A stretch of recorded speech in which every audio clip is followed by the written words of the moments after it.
Welcome to today's interview.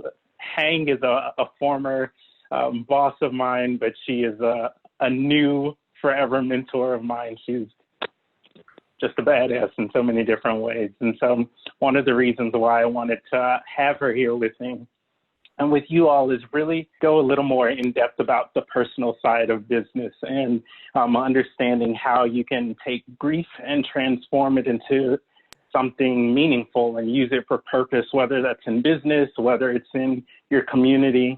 And so I'm really honored to have you here with me. Thank you, Donnie. Thanks for having me. To start off, tell us a little bit about who you are and share a little bit of your story with us. I'm a Vietnamese immigrant. I came over when I was 2 years old. My family left the country the day before Saigon fell. I'm the last of 8 children. I grew up in the Deep South, existing between the lines of race, culture, and religion, which meant that I was never expressly included nor excluded from communities. And it gave me an ability to have a deep perspective and appreciation for all. I grew up as a bit of a feisty little Asian Cajun with a passion for hot and spicy food, which we share. And I'm equally passionate about being a mother as well as a career woman. You can't have both, but you have to prioritize at different times in your life. So that's a little bit about me. And I love it. I love our connection to the South. I'm from Alabama, and so we bonded over beignets and other Cajun food. That's right. Yeah. Hang, will you talk a little bit about how you have used your experiences, both from your childhood and some of the things that you went through with your family and moving and with your career, that really shaped your perspective as a leader and how you think about contributing back to your industry or back to your community or back to your family? I don't have memories of leaving the country. I have the memories from my family.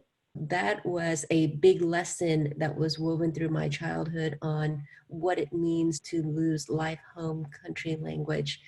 And then I also, when I went to college, I went to UT Austin. Then I moved to San Diego.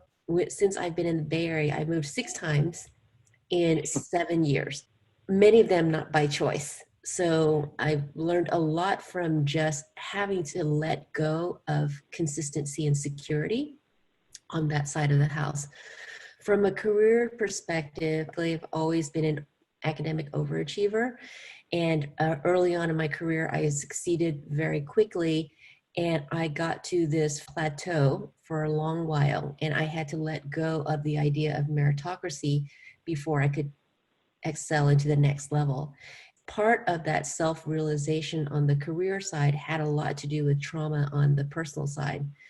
In 2007, I lost my dad, and it motivated me to make a move from Texas to California, something I've been wanting to do for ages, but didn't have the nerves or the quote unquote right situation. But to be honest, in any change, it's never exactly the right moment. You just have to know when is a good moment. I moved from San Diego into the Bay Area because I felt like it was my time to try to start excelling in my career. Well, I moved here and that still didn't happen. I had to let go of a company that I worked for a long time. I left the security of what I knew for something completely unknown. And that one was motivated by the death of my mother. So from each experience of parental loss, it gave me the courage to do something very risky, but at the end of the day would be recoverable and more true to my authentic self.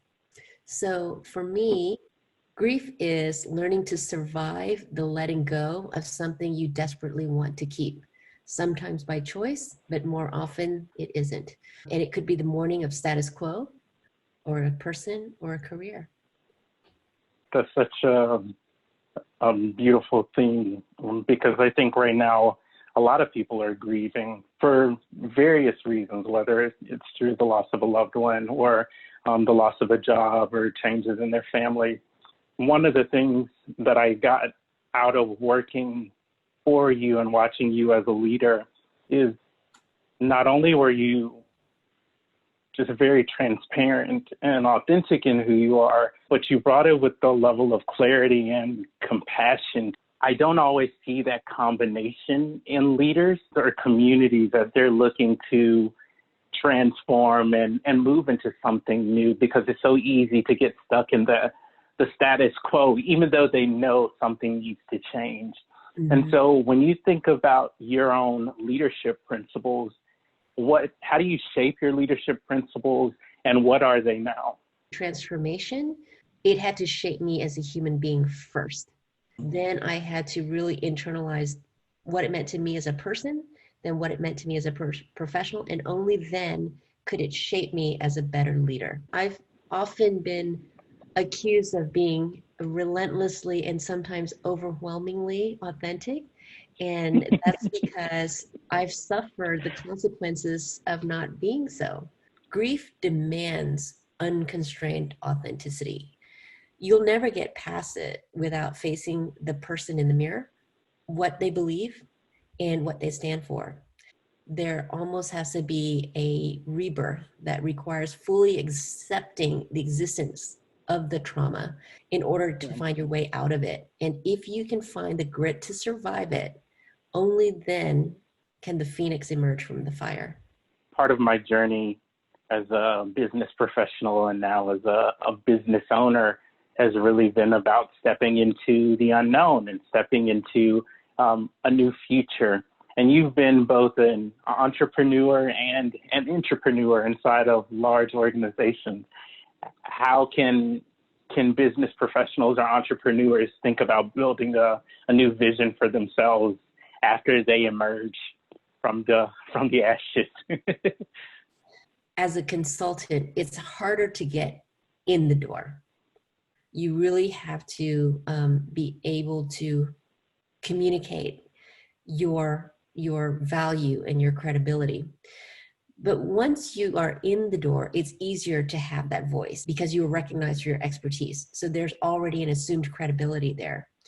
There's a perception that you're getting paid for advice that either the organization cannot come to internally, or they can't agree upon it. They can't come to consensus. The barrier is high to get in as a consultant, but once you're in there, I think it's actually easier to convince the audience and affect change.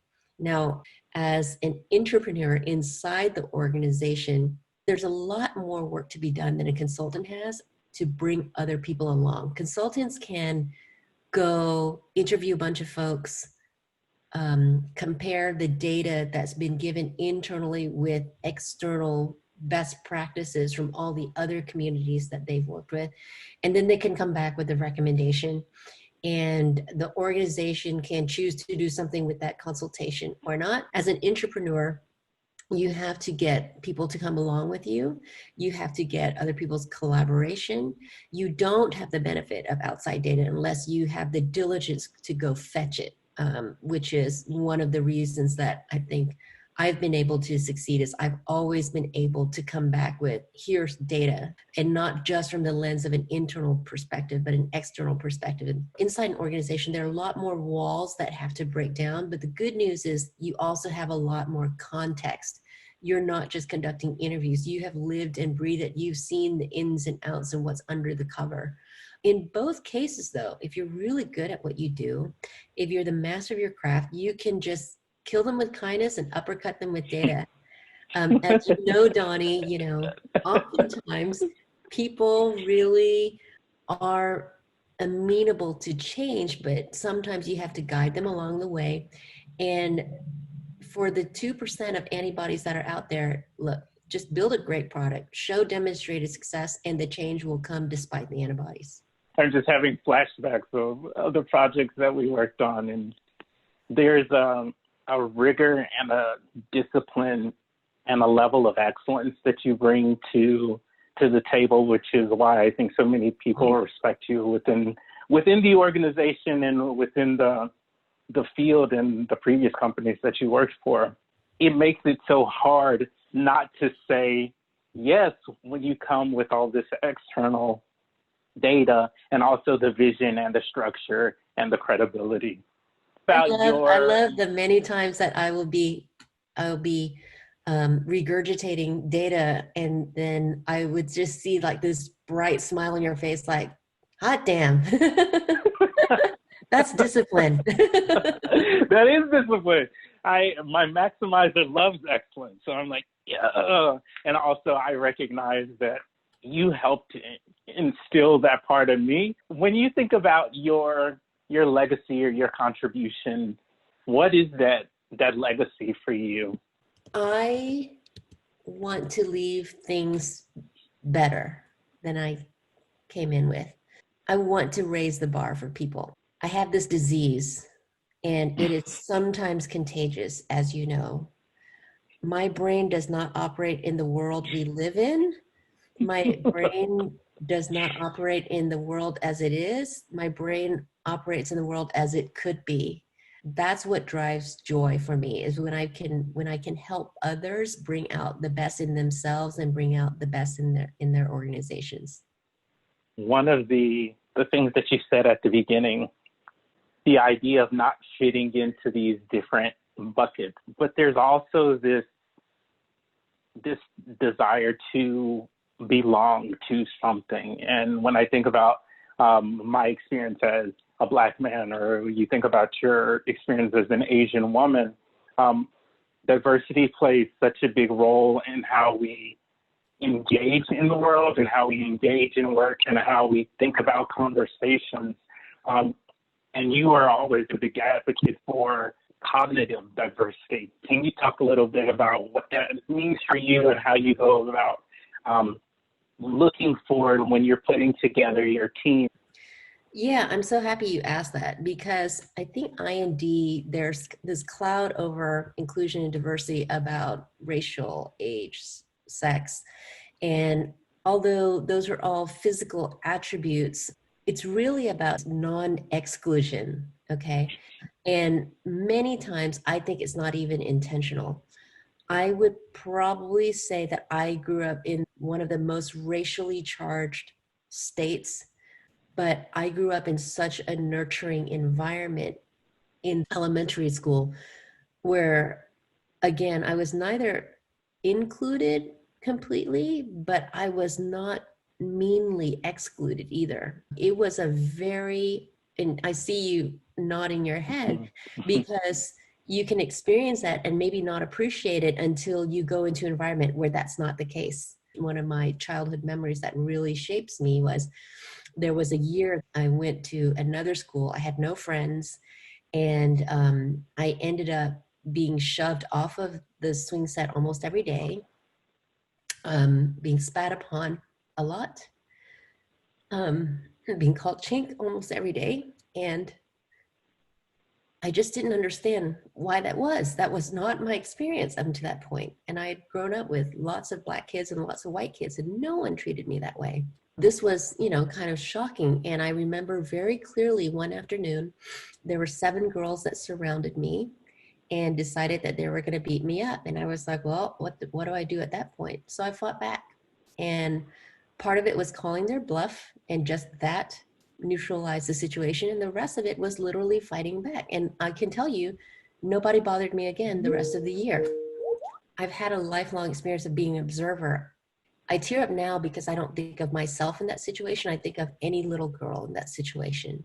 And kids, I don't think are born mean. I think they catch it.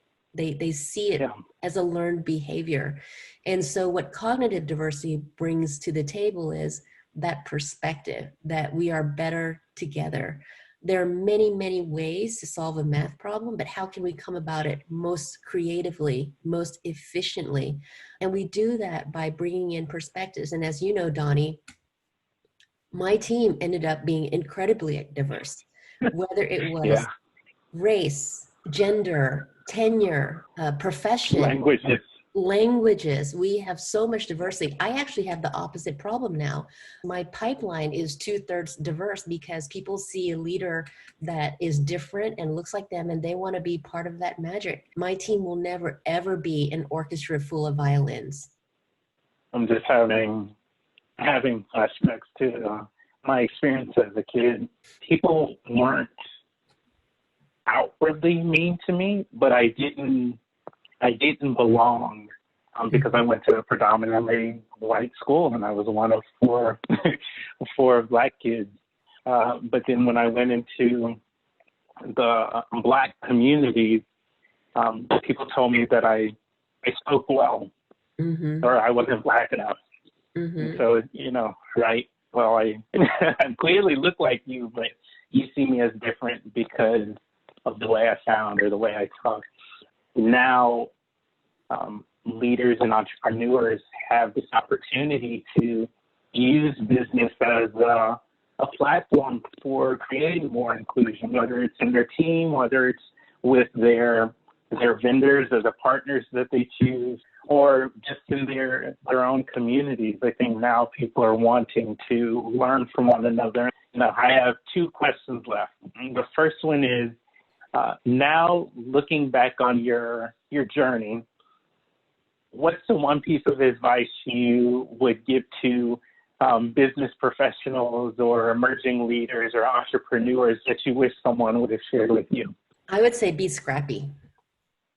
You have to learn to be really resourceful. You have to be ready to be the CEO and the CJO, which is the Chief Janitorial Officer. I would say make sure that you make catalytic connections through your life, and that you approach it with an intention of giving rather than receiving. Because if you give enough and you give smartly, you will generally receive back. So make good choices around who are the top 5 people around the table with you, who are the mentors that you are going to stay connected with, what can you offer them in return.